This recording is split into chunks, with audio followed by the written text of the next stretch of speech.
Already Ramarao గారు శ్రీకృష్ణదేవరాయల పాత్ర వేశాడు.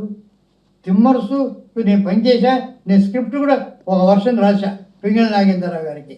ఆ రోజుల్లో నాగేంద్రరావు గారు నా చేత ఒక్కొక్క స్క్రిప్ట్ ఫస్ట్ వర్షన్ రాయించేవారు. సో తిమ్మరుసు స్క్రిప్ట్లో నేను బాగా ఇన్వాల్వ్ అయ్యాను.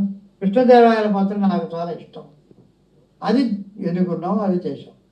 సో అది ఎవరు వెయ్యాలి అనుకున్నప్పుడు అప్పుడు ఒకే ఒక వ్యక్తి అలా రాణించాలంటే ఆ రోజు రామారావు గారు వేసిన పాత్ర మళ్ళీ ఈ రోజుకి బాలకృష్ణ గారు వేస్తేనే వేరే అని చెప్పి ఆ రెండు సంప్రదించడం చెప్పిన మరుక్షణం బ్రహ్మాండమైన ఫీల్ అయ్యారు. ఇమ్మీడియట్గా సూపర్ బో చేసేద్దాం. ఆయనే కొన్ని కిరీటం ఎలా ఉండాలి, అది ఎలా ఉండాలి, ఈ రకంగా ఉండాలి, నాన్నగారు ఎలా చేశారు, ఇవన్నీ టకటకటక ఆయన దగ్గర నుంచి వెంటనే ఒక ప్రవాహంలాగా ఒక స్పాంటేనియస్ వచ్చింది. మనం ఎలా చేయాలని డిగ్నిఫైడ్గా ఆయన చెప్పి ఆయన ఇన్వాల్వ్ అయిపోయాడు. అప్పటి స్కెచెస్ ఎట్లా ఉండాలి అని చాలా మాట్లాడాడు. కృష్ణదేవరాయలు అనుకున్న తర్వాత ఒక బాలకృష్ణ గారు తప్ప ఇంకేం లేదు. కృష్ణదేవరాయలు అనుకున్న తర్వాత వెంటనే ఆయన, ఎందుకంటే వాళ్ళ నాన్నగారు చేశారు, వాళ్ళు చేశారు బాగా.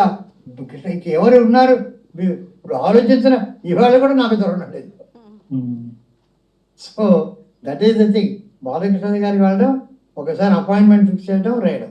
సో ఆయనే కరెక్ట్ ఇవాళ. కానీ ఇప్పటికి వరకు నాకు ఆ రీప్లేస్మెంట్ లేదు బాలకృష్ణ గారికి కృష్ణదేవరాయలు. కానీ కృష్ణప్రసాద్ గారి వ్యక్తి గొప్పతనం ఏంటంటే అంతంత పెద్దవాళ్ళు ఇదేమిటిని సందేహిస్తున్న సమయంలో ఇందులో ఏదో ఒకటి ఉంది అనేటువంటి ఫీలింగ్ ఆయనకి వచ్చింది. యాక్చువల్గా ఆయనకు కూడా సైన్స్ ఫిక్షన్ అనేటువంటి జానర్ తెలీదు, కానీ ఒక హంచ్, ఇది మామూలు ఫ్యాంటసీ కాదు, మామూలు చరిత్ర కాదు, ఇది ఏదో ఉంది అని చెప్పి ఆయన ఒక గుడ్డి నమ్మకంతో దూకాడు ఇందులో. అంటే ముందు వెనక చూసుకోకుండా, అంటే ఇది మనకి చేయగలమా, చేయడానికి ఎంత ఉంది అని చెప్పి ఏమైనా కూడాను ఎలా చేస్తామో తెలియదు. అంటే స్విమ్మింగ్ ఎలా నేర్చుకొని అని పుస్తకం చదువుతూ స్విమ్మింగ్ నేర్చుకోవడం కాదు, ముందర నీళ్ళలో దూకడం, తర్వాత స్విమ్మింగ్ నేర్చుకోవడం. అలా చేశాడు కృష్ణప్రసాద్ గారు. క్రెడిట్ అంతా కృష్ణప్రసాద్ గారిది.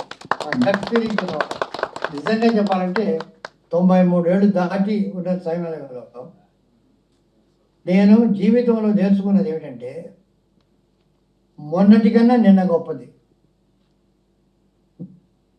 ఇప్పుడు నాకు ఏమిటంటే నిన్న మొన్న కన్నా ఇవాళ ఇప్పుడు మీతో మాట్లాడడం చాలా ఆనందంగా ఉంది.